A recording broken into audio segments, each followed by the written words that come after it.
Hello everyone, welcome back to my YouTube channel learno notes. Last video में हम कर रहे थे केमिस्ट्री के क्लास 10th का chapter number 5 periodic classification of elements, जिसके अंदर हम क्या कर चुके थे, डॉब्रेनर्स ट्राइड्स के बारे में डिस्कस कर चुके थे और हमने न्यूलैंड्स लॉ ऑफ ऑक्टेव भी किया था और मेंडलीव्स लॉ भी किया था।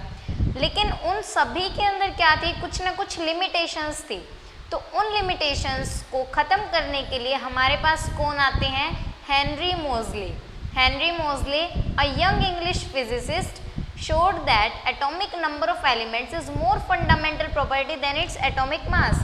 यानी अभी तक जितने साइंटिस्ट थे वो क्या कर रहे थे, वो एटॉमिक मास को लेकर पीरियोडिक टेबल डिजाइन कर रहे थे। सभी क्या कह रहे थे कि एटॉमिक मास के ऊपर सारी की सारी प्रॉपर्टीज डिपेंड करती हैं, इसलिए उन्होंने एटॉमिक मास को बेस मान के क्या किया, अपने पीरियोडिक टेबल डिसाइड की। लेकिन जब हेनरी मोज़ले आए, उन्होंने क्या कहा कि एटॉमिक मास की बजाय हमें क्या यूज़ करना चाहिए, एटॉमिक नंबर को, यानी एलिमेंट्स के एटॉमिक नंबर के अकॉर्डिंग हमें उनको पीरियोडिक टेबल में लगाना चाहिए। This means that no element have same number. अब किसी एलिमेंट का मास तो सेम हो सकता है, लेकिन किन्हीं दो एलिमेंट्स का नंबर सेम नहीं हो सकता। एटॉमिक नंबर कैसे होता है, आपके रोल नंबर की तरह। जैसे आपकी क्लास में अगर रोल नंबर है, मान लो 1 roll number, 2 roll number, 3 roll number, तो हर स्टूडेंट का रोल नंबर अलग अलग होगा, लेकिन स्टूडेंट्स का वेट तो सेम हो सकता है, उनका मास भी सेम हो सकता है। तो इसका क्या मतलब था कि हेनरी मोज़ले ने कहा कि हमें क्या करना चाहिए, एटॉमिक नंबर के अकॉर्डिंग एलिमेंट्स को अरेंज करना चाहिए। So atomic number was adopted a basis of classification. तो इन्होंने जो अपनी क्लासिफिकेशन दी उसका बेसिस किसको माना, एटॉमिक नंबर को। तो इन्होंने क्या दिया, हमें मॉडर्न पीरियोडिक लॉ दिया। He gave modern periodic law, और उसके अकॉर्डिंग इन्होंने क्या कहा, physical and chemical properties of the elements are a periodic function of their atomic number. यानी किसी भी एलिमेंट्स की फिजिकल या फिर केमिकल प्रॉपर्टीज कौन डिसाइड करता है, उनका atomic number. This is called modern periodic law, और इसे हम क्या बोलते हैं, मॉडर्न पीरियोडिक लॉ बोलते हैं। अब इसी मॉडर्न पीरियोडिक लॉ को यूज करके नील बोहर एक साइंटिस्ट थे, उन्होंने क्या किया, एक पीरियोडिक टेबल डिजाइन की। कुछ बुक्स के अंदर जो पीरियोडिक टेबल डिजाइन करने का क्रेडिट है वो हेनरी मोज़ले को दिया जाता है, लेकिन कुछ बुक्स में नील बोहर, इनका दोनों का सेम बहुत ही बड़ा कंट्रीब्यूशन था मॉडर्न पीरियोडिक टेबल को डिजाइन करने में। तो इन दोनों का कंट्रीब्यूशन आपको याद रखना है कि नील बोहर का भी कंट्रीब्यूशन था और हेनरी मोज़ले का भी था। अब मॉडर्न पीरियोडिक टेबल के फीचर्स क्या क्या थे। Features of modern periodic table, it consist of 18 vertical columns known age groups. देखो आपको पिक्चर दिखाई दे रही होगी, जो इसके अंदर जो वर्टिकल कॉलम्स बने हुए हैं उनको क्या नेम दिया गया, ग्रुप्स दिया गया, और ये कितने थे, 18 थे। और जो हॉरिजॉन्टल रोज हैं, हॉरिजॉन्टल रोज कितनी दिखाई दे रही है, 7। इन 7 हॉरिजॉन्टल रोज को नेम दिया गया पीरियड्स। तो ये थी हमारी मॉडर्न पीरियोडिक टेबल जो हम आज प्रेजेंट में यूज करते हैं। और इस टेबल के अंदर जो आपको पिंक कलर से बॉक्सेस दिखाई दे रहे हैं, उनके अंदर तो है मेटल्स, ब्लू कलर के अंदर जो शो कर रहे हैं वो है नॉन मेटल्स, और जो ग्रीन कलर में शो कर रहे हैं वो है मेटलॉइड्स। तो इस मॉडर्न पीरियोडिक टेबल के अंदर क्या किया गया, 18 ग्रुप्स बनाए गए और 7 पीरियड्स बनाए गए। और किसके अकॉर्डिंग अरेंज किया गया एलिमेंट्स को, उनके एटॉमिक नंबर के अकॉर्डिंग। एटॉमिक नंबर के अकॉर्डिंग कैसे अरेंज किया, ये देखो मैंने बनाया है। इसके अंदर देखो इस तरीके से ये मैंने ग्रुप्स बनाए हैं, 1 2 13 14 15, ये ऐसे 18 तक ग्रुप्स। और पीरियड्स कितने थे, 7, 1 2 3 4 5 6 7। अब यहाँ क्या किया गया, ये देखो फर्स्ट हाइड्रोजन का एटॉमिक नंबर 1 होता है, तो हाइड्रोजन को यहाँ रखा गया। उसके बाद सेकंड हीलियम का होता है एटॉमिक नंबर, फिर लिथियम, फिर बेरिलियम, फिर boron, carbon, neon, nitrogen, oxygen, fluorine, neon, sodium, magnesium, aluminium, silicon, phosphorus. इस तरीके से क्या किया गया, इनको एटॉमिक नंबर, हाइड्रोजन का 1, हीलियम का 2, लिथियम का 3, बेरिलियम का 4, ऐसे 5 6 7 8 9 10 11 12 13 14 15 16 17 18, 19 और 20। ये 20 तक एटॉमिक नंबर्स और ये एलिमेंट्स आपको लर्न भी होने चाहिए कि एटॉमिक नंबर के अकॉर्डिंग कौन कौन से एलिमेंट्स हैं, फर्स्ट नंबर पे कौन सा, सेकंड पे कौन सा, ये आपको लर्न होना चाहिए। 20 तक लर्न करने हैं। और जो देखो बीच के अंदर जो ग्रुप्स आते हैं, ये तो फर्स्ट ग्रुप, ये सेकेंड ग्रुप, बीच में जो 3 से लेके 12 तक ग्रुप आते हैं वो हमारे सिलेबस में नहीं है। हमें सिर्फ कौन से स्टडी करने हैं, 1-2 ग्रुप के बारे में और 13 से लेके 18 ग्रुप के बारे में। जो 3 से 12 के बीच में आते हैं वो हम नेक्स्ट हायर क्लासेस में डिस्कस करेंगे। अभी हमें सिर्फ 18 ग्रुप तक करने हैं, वो भी 3 से लेके 12 तक को इंक्लूड नहीं करना, ठीक है। अब देखो आपको ग्रुप्स के बारे में और पीरियड्स के बारे में पता होना चाहिए कि इनके अंदर एलिमेंट्स को कैसे रखा गया। तो यहाँ पे देखें फीचर्स ऑफ ग्रुप्स, यानी ग्रुप्स के क्या क्या फीचर्स थे। The groups are not divided in sub groups. हमने पीछे देखा था जो मेंडलीव की पीरियोडिक टेबल थी उसके अंदर ग्रुप्स थे और साथ में 2 सब ग्रुप्स भी बनाए थे, लेकिन मॉडर्न पीरियोडिक टेबल में ऐसा नहीं था, सिर्फ ग्रुप्स थे और उसके अंदर कोई भी सब ग्रुप प्रेजेंट नहीं था। Elements present in a group have same number of valence electrons.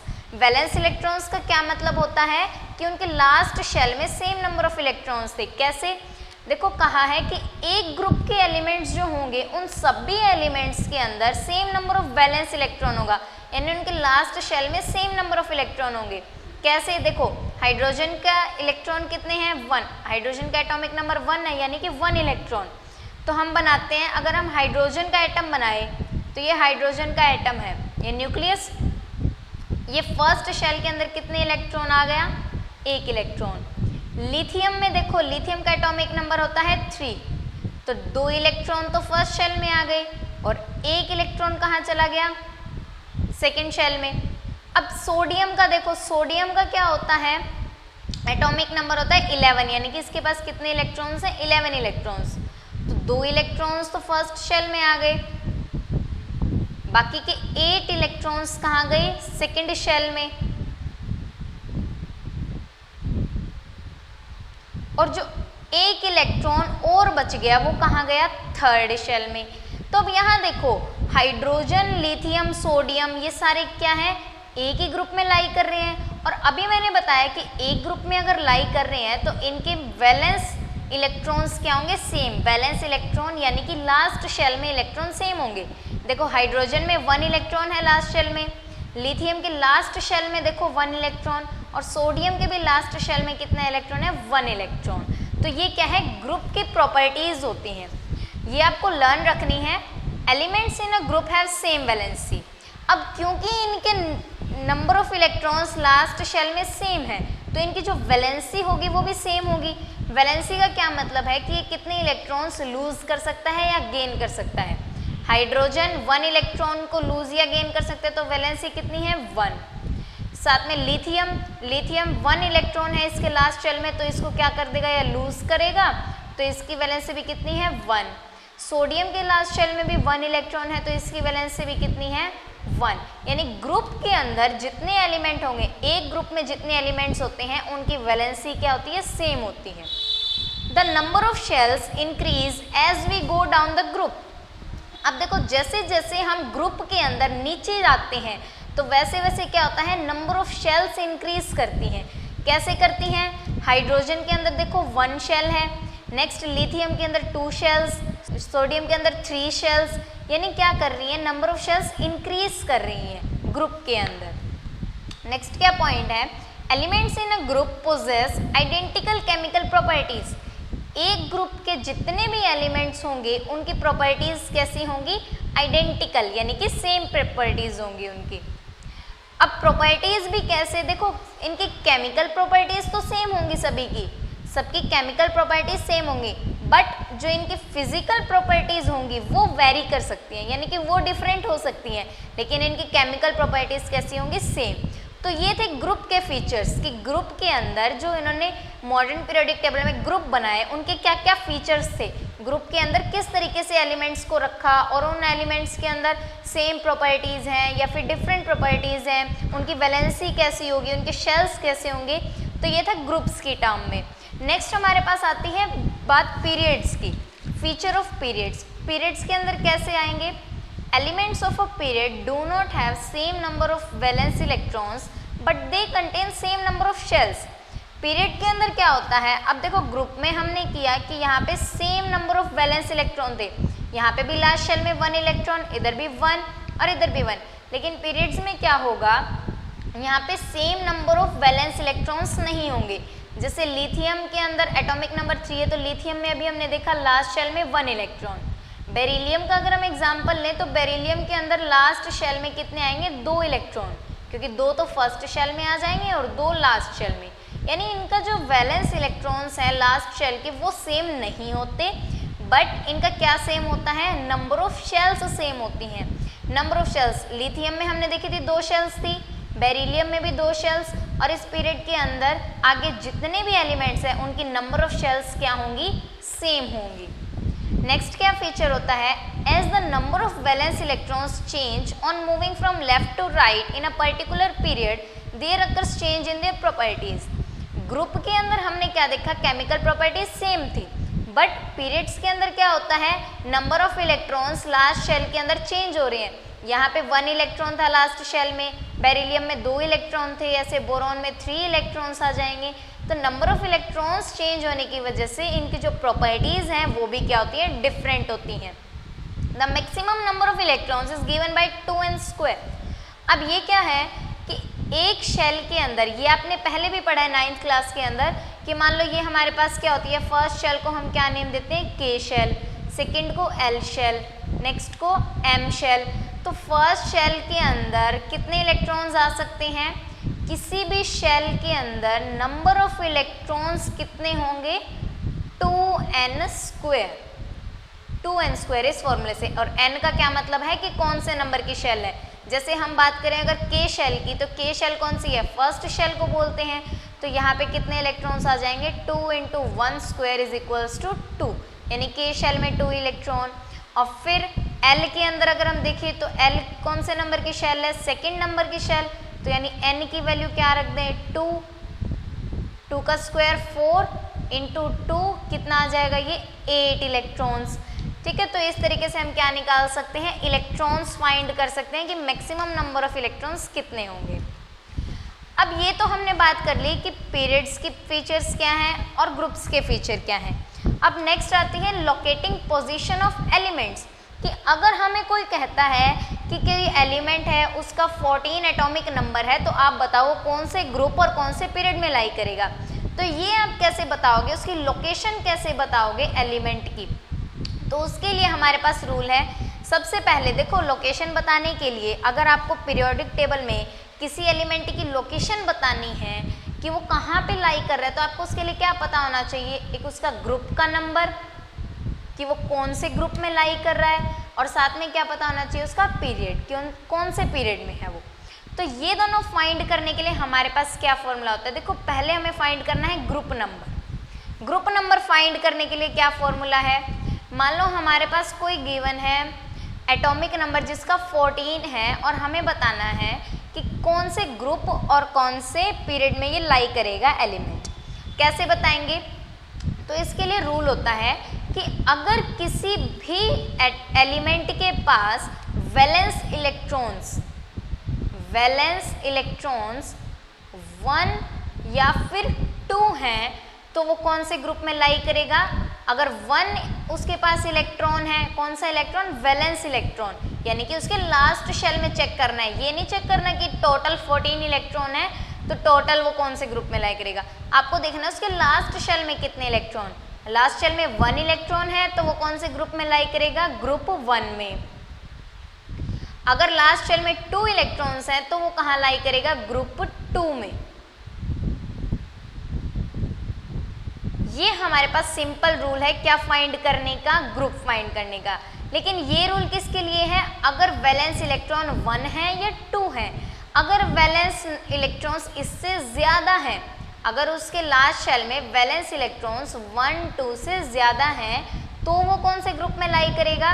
तो क्या करना है, मान लो इसके वैलेंस इलेक्ट्रॉन्स 3 हैं या 4 हैं या 5, 6, 7, 8 हैं, तो क्या करो, +10 कर दो।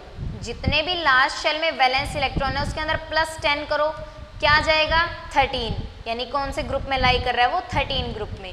+10 फॉर्मूला है, यानी कि आपको +10 करके देखना है, जो वैल्यू +10 करने पे आए वो उसी ग्रुप में लाई करेगा। 4 में +10 करोगे यानी कि वो कौन से ग्रुप में लाई कर रहा है 14 में। अब हमने क्या एग्जाम्पल लिया था 14, यानी जिस एलिमेंट का एटॉमिक नंबर 14 है तो इसके अंदर इलेक्ट्रॉन्स भी कितने होंगे 14। तो देखो यहाँ पे बनाओ, इसके फर्स्ट शेल में कितने इलेक्ट्रॉन्स आ जाएंगे 2 इलेक्ट्रॉन्स आ जाएंगे। नेक्स्ट शेल में कितने इलेक्ट्रॉन्स आएंगे 8 इलेक्ट्रॉन्स।